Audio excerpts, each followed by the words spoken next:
welcome back to Sweet Caroline. So recently, Magnolia Bakery released their signature secret banana pudding recipe. Well, I guess not so secret anymore.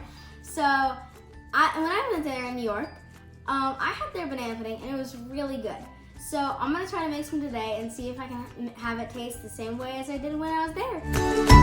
The ingredients you need for this recipe are 4 to 5 ripe bananas, an 11-ounce box of vanilla wafers, 3 cups of heavy cream, 1 package of instant vanilla pudding, 14-ounce can of sweetened condensed milk, and 1 to 1.5 cups of ice cold water. And also for this recipe, you'll need either a trifle dish or mason jars or any little dish. So first, in a medium-sized bowl, mix the condensed milk and ice cold water.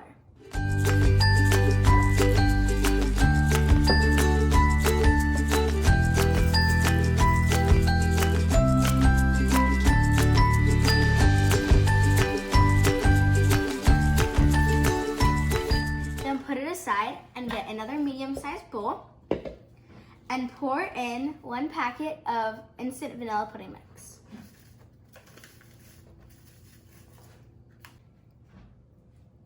Then you're gonna pour the condensed milk and water mixture into the vanilla pudding slowly until there's no more lumps.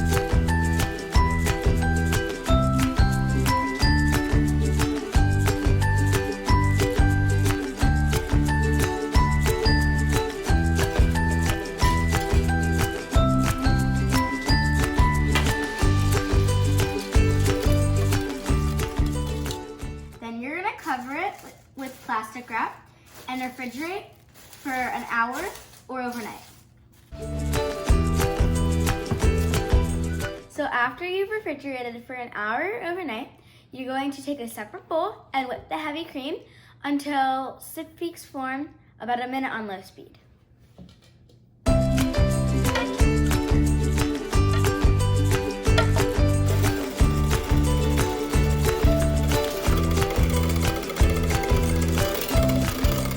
Then after about 1 minute, after it gets a little bit thick, you're gonna start to increase the speed until stiff peaks form.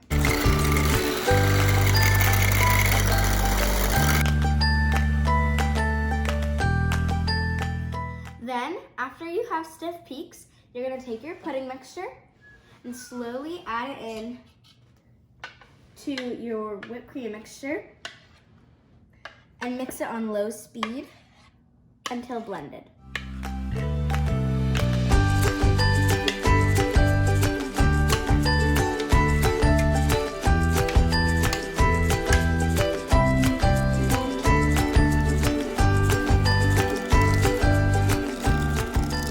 All right, I think it's done.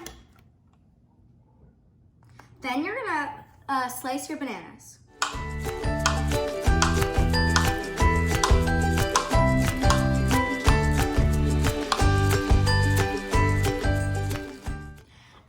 So now that you have your vanilla wafers in a bowl, your bananas sliced, and your pudding in a bowl too, you're gonna start layering.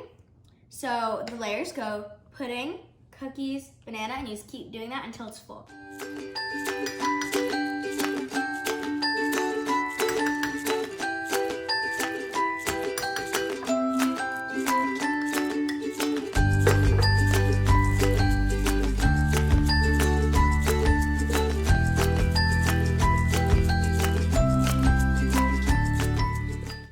Keep going.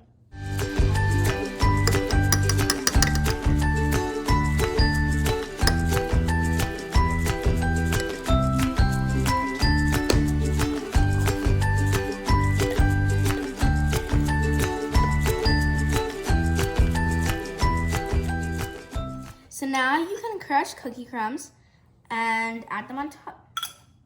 Then you're gonna cover, it doesn't have to be with the lid, it could be with like plastic wrap or anything.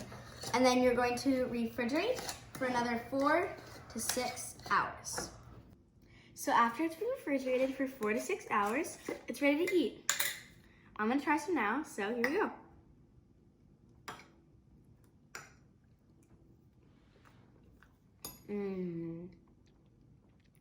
That's really good. So I think this recipe was really, really good, and it tastes almost exactly like the original. So I think you should go try this for yourself, and make sure to come back for more fun recipes. Bye!